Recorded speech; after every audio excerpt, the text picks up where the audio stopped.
Bon, il y a 325 ans, aujourd'hui, le traité de la Grande Paix a été signé à Montréal. Ça se passait en 1701.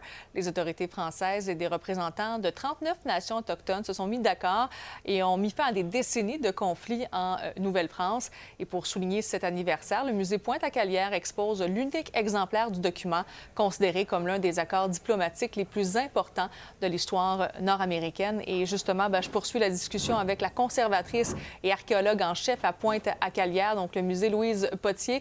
Bonsoir, Madame Potier. Merci d'être avec nous. Bonsoir, merci de votre invitation. Donc, d'abord, parlez-nous de ce document-là. Ce document de 7 pages, qu'est-ce que ça représente, le traité, et qu'est-ce qui a mené aussi à la signature de ce traité-là? Bien, le document lui-même, ça exprime, ça expose sur le papier les termes du traité. Donc, c'est le gouverneur de Calière, le gouverneur général de la Nouvelle-France, qui commence d'emblée en introduisant, l'année dernière, en 1700, en septembre, on a signé un premier traité, mais on n'avait pas tous les représentants de toutes les nations concernées. Alors, cette année, je renouvelle la Convention de paix et je veux rassembler toutes les nations, c'est-à-dire, on pense à une trentaine de nations, là, c'est 39 nations qui se retrouvent à Montréal, plus de 1300 délégués, représentants et chefs qui arrivent à Montréal, dans cette petite ville de 1200 habitants. Alors, ça crée quand même une situation à la fois, c'est comme un grand congrès diplomatique, mais aussi une rencontre multiculturelle qui est extrêmement importante à l'époque. Et le traité, c'est l'accomplissement, c'est ce qui s'est passé le 4 août. Tout le monde signe le traité et les représentants des nations autochtones apposent leur signature, qui est un pictogramme qui représente soit leur chef, soit leur village, soit leur nation ou leur tribu. Donc, c'est une grande... C'est un document qui a du texte, mais qui a aussi les signatures. Et les signatures, pour les Autochtones, ce sont les pictogrammes.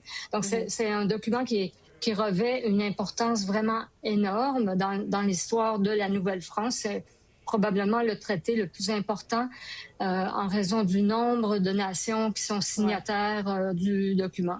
Et peut-être justement, si on revenait à l'arrière, lorsqu'on était en 1701, on dit que ça a mis fin à des dizaines d'années de conflits, mais la vie ressemblait à quoi pendant qu'on réalisait en fait ce traité-là, qu'on l'a signé? En fait, la Nouvelle-France et les nations autochtones étaient aux prises avec une continuité de guerres, de rivalités, de rencontres hostiles sur le territoire. C'est dans le contexte du commerce des fourrures. Et donc, évidemment, ça nuisait au commerce des fourrures, surtout dans la région des Grands Lacs, un petit peu en se rendant aussi vers le nord, vers la baie James. Alors, les populations étaient extrêmement diminuées, fatiguées aussi de recourir à la guerre et aux armes pour s'approprier une partie du territoire ou avoir la main haute sur des convois de fourrure qui circulaient sur le territoire. Donc, le traité a fait en sorte que les nations ont choisi ce qui était proposé par le gouverneur Calière et des chefs autochtones. On s'entend que... il y avait quand même beaucoup de gens, effectivement, qui étaient réunis lors de cette rencontre-là et qui ont signé ce traité-là. Je rappelle que les gens ont jusqu'au 20 septembre pour pouvoir aller voir le fameux traité du côté du musée Pointe-à-Calière à Montréal. Madame Potier, merci beaucoup d'avoir été avec nous ce soir. Ça fait un plaisir.